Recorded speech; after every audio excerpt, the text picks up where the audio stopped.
Talumbuhay bilang tatlo. Natatandaan ko pa noon nang ako ay gagraduate na sa mababang paaralan o sa elementarya, ay nagkabaon-baon ako ng mga babayarin o mga babayaran ko sa eskwelahan. Ako ay nag-aral sa pampublikong eskwelahan ng elementarya. At nung nakaabot na ako ng grade 6, ang teacher namin, yung mga teacher sa PE, teacher sa Social Studies, teacher sa Pilipino, hiwa-hiwala yun. Lahat yun nagbibigay ng ticket. Malaking pera ang dapat kong bayaran kasi ang sabi ng teacher, kapag hindi nabayaran ang nasabing mga pagkakautang sa mga ticket, parapol, paripa, ang dami, ay hindi ibibigay ang nasabing card o yung Form 138 yata yun o Form 137.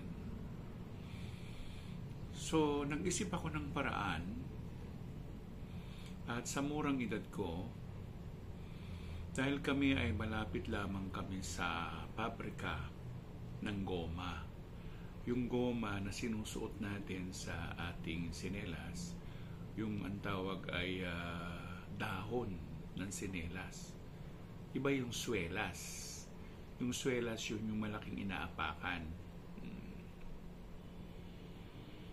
Minagdamag ko ang paggupit sa goma.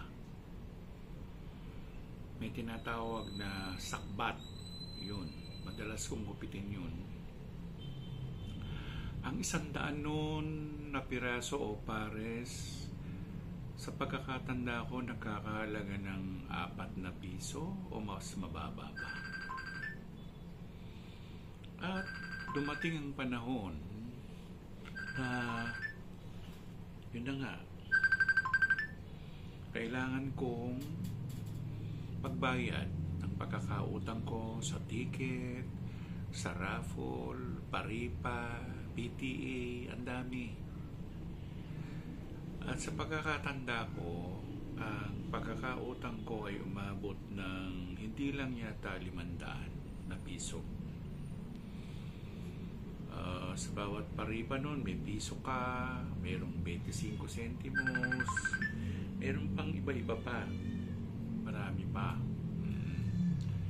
At ang gabi ay ginawa kong umaga, at ang umaga ay ginawa kong gabi. Kumukuha ako ng mga goma, nagugupitin ko para bawat Sabado meron akong susweldohin at itinatabi ko iyon. May kapitbahay kami na ang pangalan ay si Lalita, yun, mga pamilya ng mga Ulaya, yun. Sila Kuya Totoy, ang asawa ni Ate Kising, yung nanay ni Totoy o Kuya Totoy ang nagbibigay sa akin ng goma para gupitin ko. Madaling salita, nakaipon ako ng pera para pambayad ko sa aking mga pagkakautang o pagkakautang na ginawa ng teacher ko dahil kailangan ko ngang bayaran yun. At ako po ay nag-aral sa pampublikong eskwelahan nung ako ay nasa mababang paaralan pa lamang. Mahirap ang maging mag-aaral lalo na sa ganung kalagayan na kailangan ko pang magising ng umaga o maaga dahil papasok pa ako sa eskwelahan. Pero yun na nga, umabot na yung bakasyon at nagwakas na nga yung panahon ng elementarya At yung mga pagkakautang ko sa eskwelahan ay kailangan kong bayaran. Alalahanin ninyo, walang tuition fee noon, lalo na sa public school. Pero inuulan kami ng mga ticket, paripa, raffle, PTA, bayad sa pagbili ng electric fan, pambili ng walis, ng floor wax, ang dami-dami. At kung babalikan ko ang istorya na yun, nung ako ay elementarya pa lamang, mukhang ayaw ko nang balikan kasi ang dami-daming gagawin, ang daming mga bayarin. Magbabakasyon na ng mga panahon na yun. Kaya naiwan ko ang obligasyon ko at hindi na ako ang kumuha ng card ko dun sa teacher ko na si Miss o binibining Korea Masayda. Yun na naging ang tawag doon ay advisor na teacher.